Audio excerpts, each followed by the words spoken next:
Hi, everybody. My name is Mandy Elmore, and I am an IIN Integrative Nutrition Coach and used to be a personal trainer for over 20 years, and I'm a Lyme disease advocate. I am also a wife and a mother of two huge guys now. They're 15 and 16. I made the decision probably a couple months ago that I would probably in segments do some informational videos on everything connected to tick-borne disease, anything I can think of, and including my story, my son's story. If there's anything about any clients or anything, I won't use any names, obviously, but any stories or information that might make sense to share, I will. The reason I'll have to do it in segments is because there's just so much information.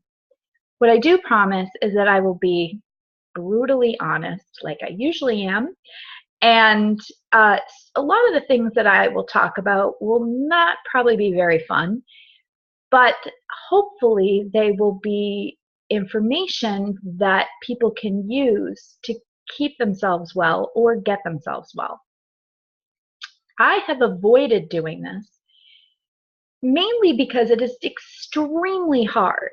There is just so much emotion tied to the story of being sick and everything that we had to go through to get my son well. It was really hard. So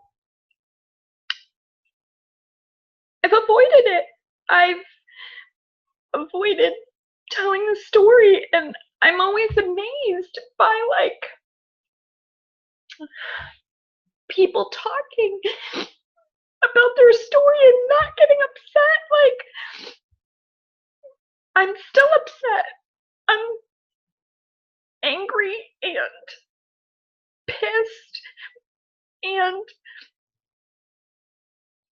tired, and so you see people, just calmly getting on, a Facebook Live or whatever, Instagram or something, and telling your story, or maybe they're being interviewed and they're just so calm about it. And I'm not still.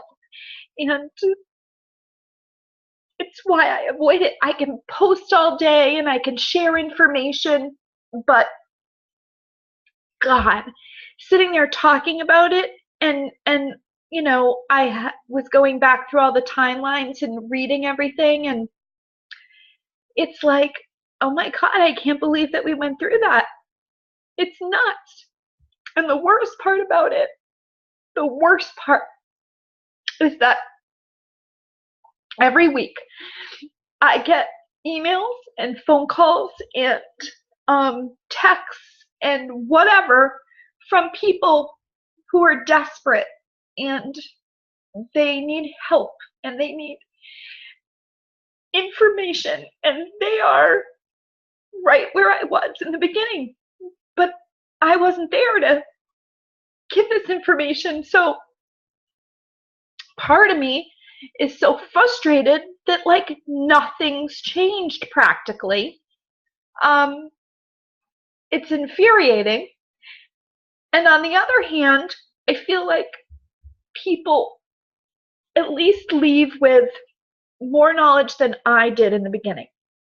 So there's that saving grace. On the other hand, the really great thing, and I try to focus on this as much as possible, is that, all of this started with my son getting sick, and he's doing really great. And that makes me so happy. Right now, he's at the gym with his brother. And there was a time in the beginning where he could barely get out of bed, and we couldn't even hug him because it hurt him so much. So to be 15, living life, going to the gym 5 or 6 days a week, and thriving, getting A's in school, just secured his first job and he's going to start driving in July. I can't believe it. So all that terrible stuff had to happen to get me here. Okay. So I'm going to breathe and I'm going to start telling a little bit about the story.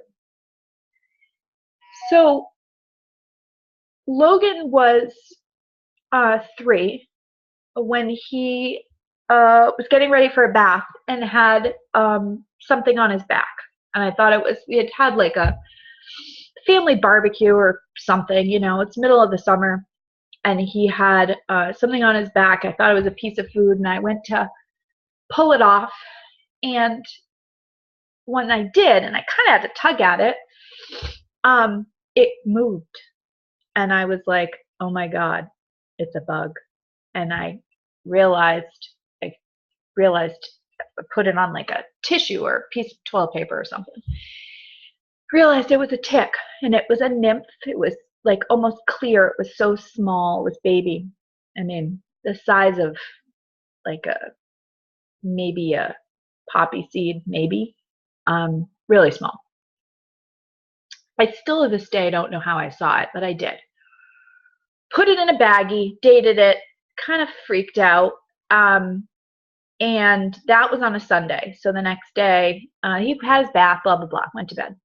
Next day, I called the pediatrician's office, told them what the deal was, and he had a red rash, not a bullseye or anything, but just like a red rash where it was. Logan has always been a really rashy kid. He's really pale like me, and everything shows on him, and he speaks through his skin. So when something's going on with him, he tends to break out in some way, right? So call the pediatrician. They're like, you know, there's really nothing to worry about. It sounds like it wasn't on there very long. You know, it's normal. You probably left, because of the way you pulled it out, you probably left some mouthpieces in there. Not a big deal if he has like a rash, as long as it's not a bullseye, just keep an eye on him, blah, blah, blah. And I said, I have the tick. Do we test the tick? That's a great idea, right? I had heard about that. I'd paid attention. I had a couple people. My aunt had Lyme disease and had the palsy, you know, with her face going down.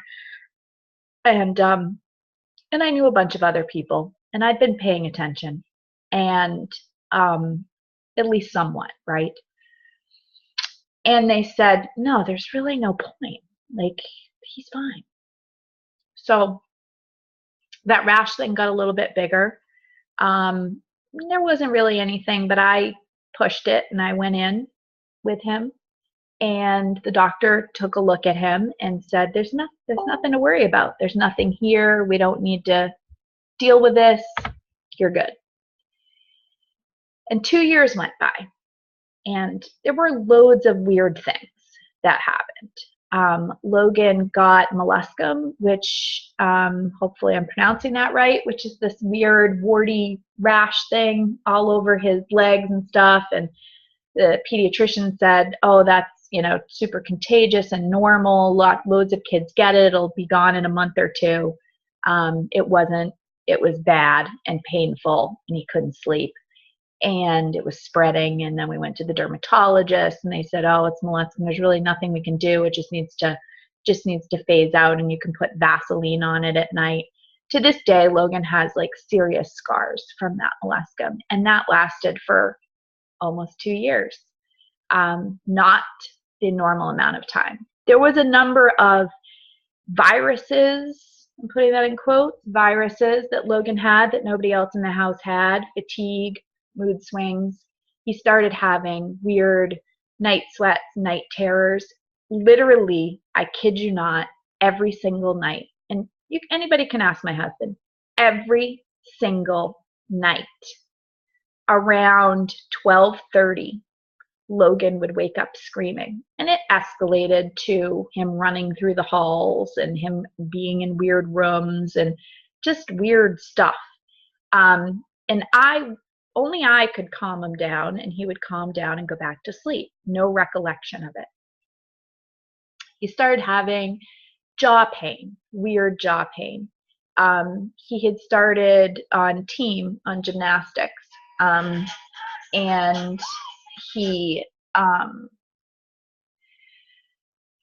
was having weird muscle pain. So I expected him to be sore. You know, he's doing a lot more strength work, but he was complaining about his ribs. And it was like, then he started complaining about his heart. He would be walking and be like, oh, my heart hurts. I have to stop.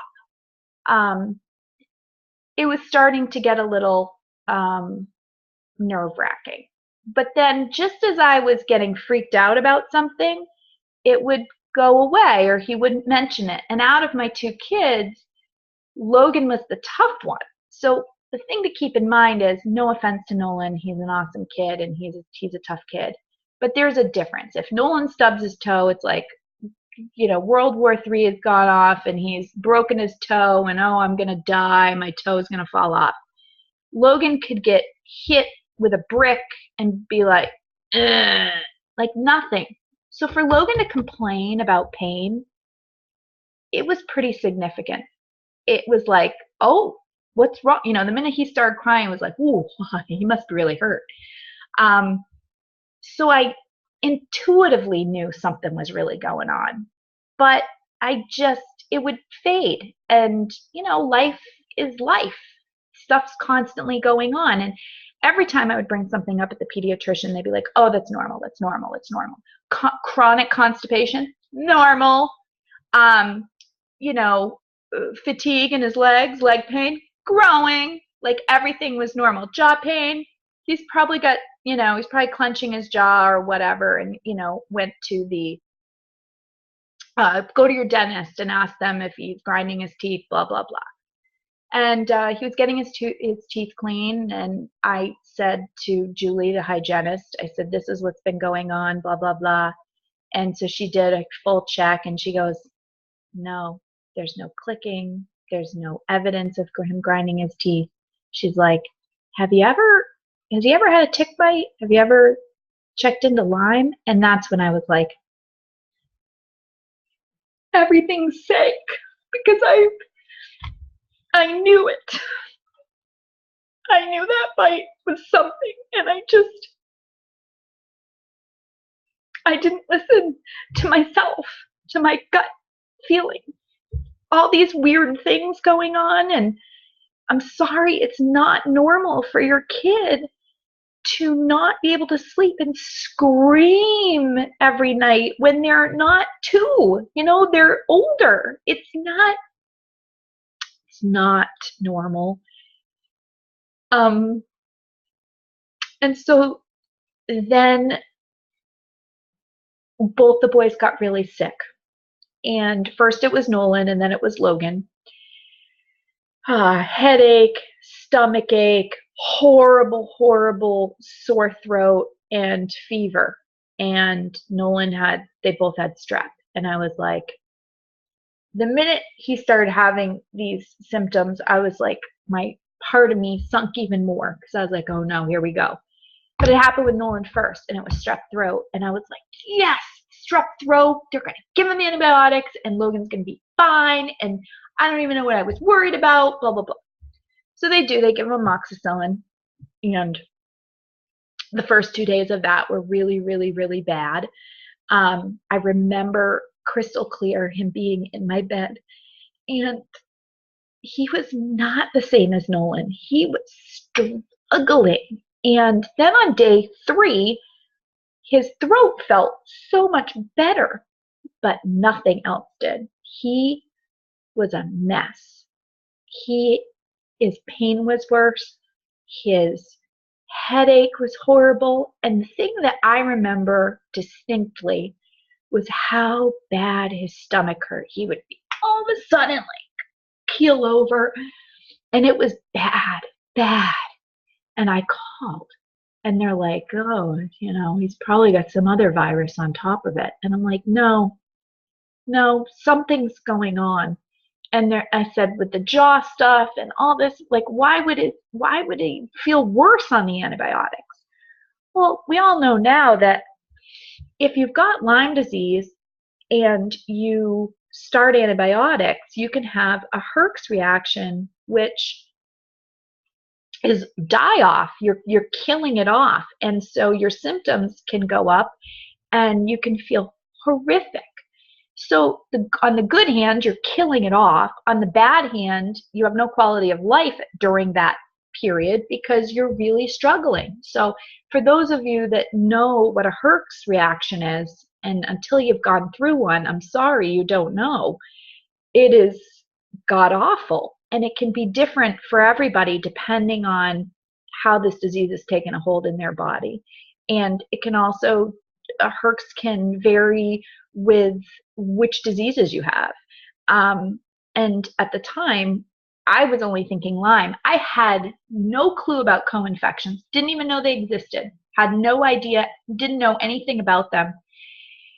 And after he had been on the antibiotics for 5, 6, 7 days, I don't remember exactly, I called and said, you've got to see him. Like, something's wrong. And he can't go to the bathroom. And usually it's the opposite. You usually get terrible diarrhea if you are on antibiotics. And I'm like, something's wrong. Something's wrong. And I remember, and then I'll end here in a couple minutes. I remember going in with him, and they were going, doing all these little tests on Logan, and they were going to, send us to draw blood and test for a couple things. And mono, I know mono was one. I can't remember what they all were. And I said, well, what about Lyme? And the doctor said, what about it? And I said, he had a tick bite a couple years ago, and by then I had started reading. And if anybody knows me, if I get my mind on something, I will research and dig. But I can tell you, there wasn't as much information back then as there is now. So that's good for everybody out there. I started digging and learned what a Herx was, and learned that could it be possible that that's what Logan was going through? And, to be honest, there's a lot of conflicting info out there. Is chronic Lyme real? Is there only acute Lyme? And, if you have it, these are the symptoms you're going to have. He didn't have any of that stuff. He didn't have swollen joints. He didn't have a bullseye rash. He did have fevers that would come and go, but they were connecting that to the strep throat. And so it was really, really tricky. But I thought, couldn't it be connected? And I asked, and they poo-pooed me and said no. And I said, well, since you're doing blood work, can you just do a Lyme test? And they said, we don't see the point. And I said, well, I see the point, so I'd like you to do it. What I didn't know back then was that the test, what they'll do usually at your primary care, is they'll do an ELISA test. And that ELISA test is very, it's just not effective. So the problem is it's looking for antibodies.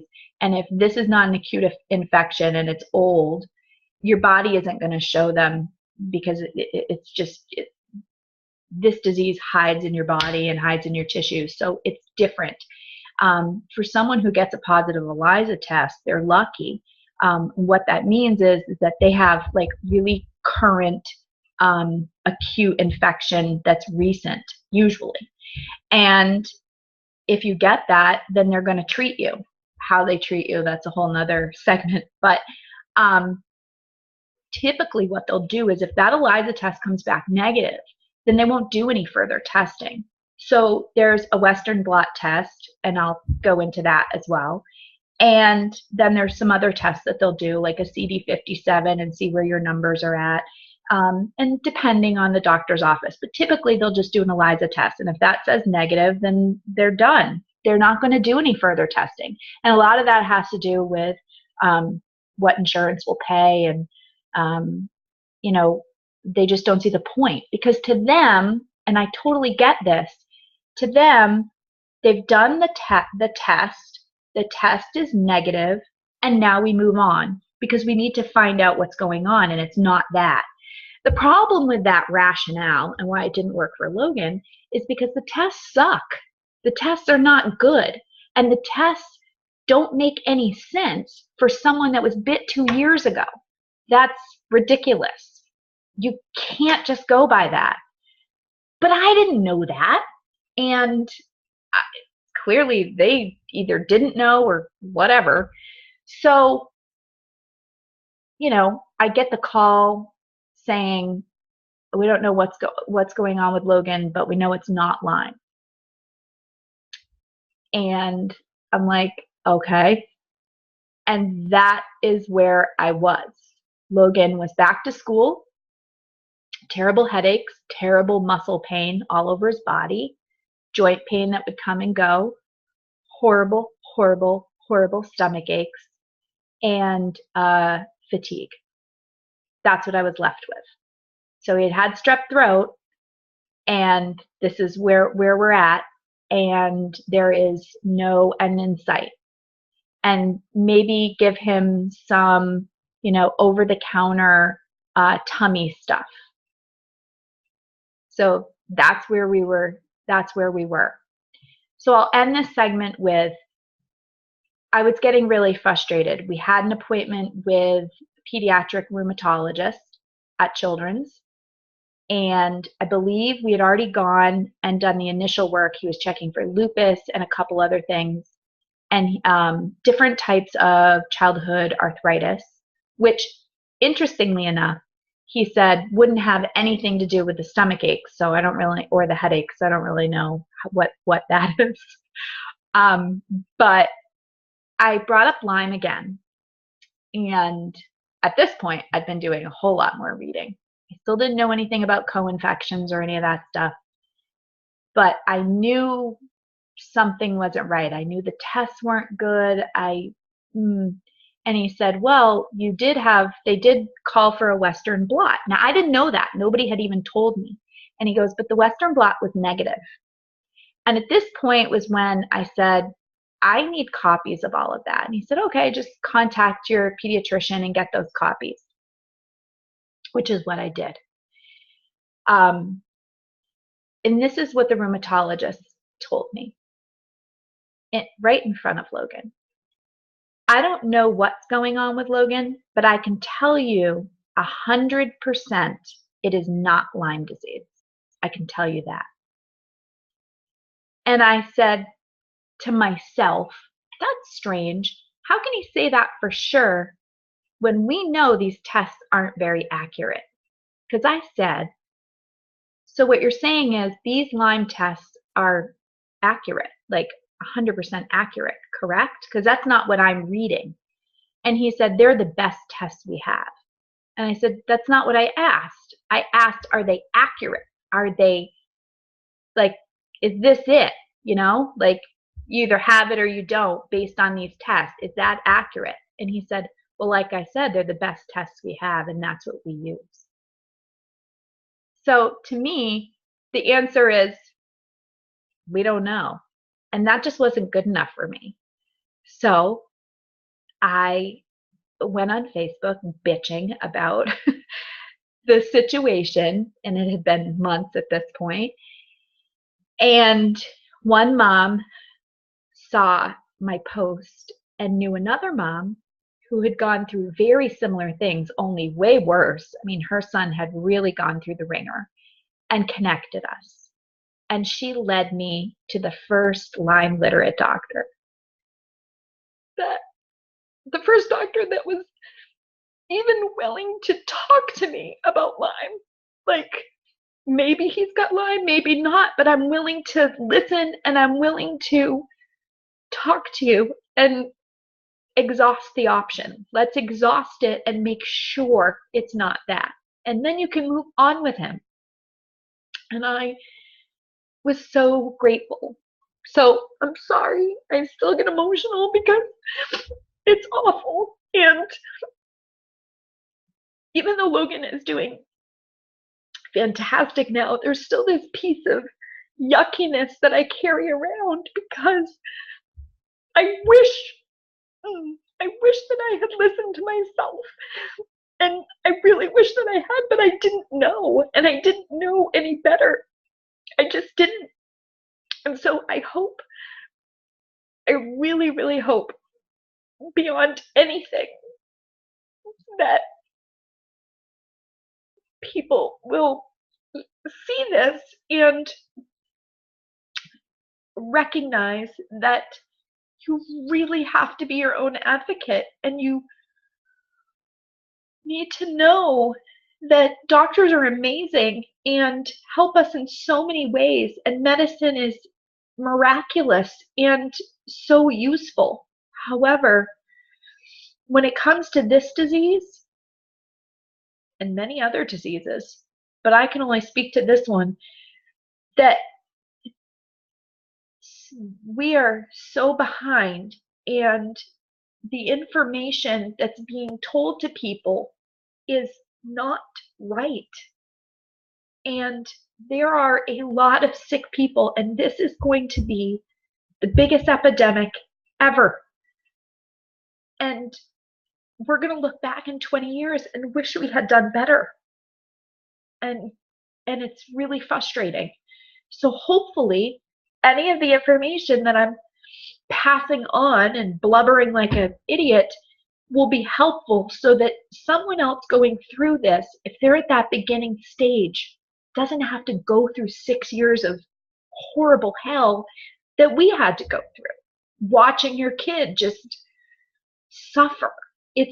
Or anyone you love suffer, or you yourself. It doesn't have to be that way. There are so many cool tools. There are so many advocates. There's so much information. There are so many resources, but there's so much conflicting information, and it is really vital that people have access to all of it and be able to figure out which path makes sense for them. And the only thing that I can say is that for me and for Logan and for our family, it really helped to talk to other patients. It really helped to talk to doctors that actually dealt with Lyme day in and day out and really understood what was going on within the medical community and really understood those IDSA guidelines and what the CDC was putting out and why and how and all of that. That was vitally important, because otherwise the information people were getting and what we were getting was so lacking. It was so bad. It was so bad. So please tune in for the next segment. Hopefully I don't even cry. Hopefully it's just quick. I'm not going to lie. I probably will, because there's some nasty stuff coming up. But maybe, just maybe, I'll be able to hold it together.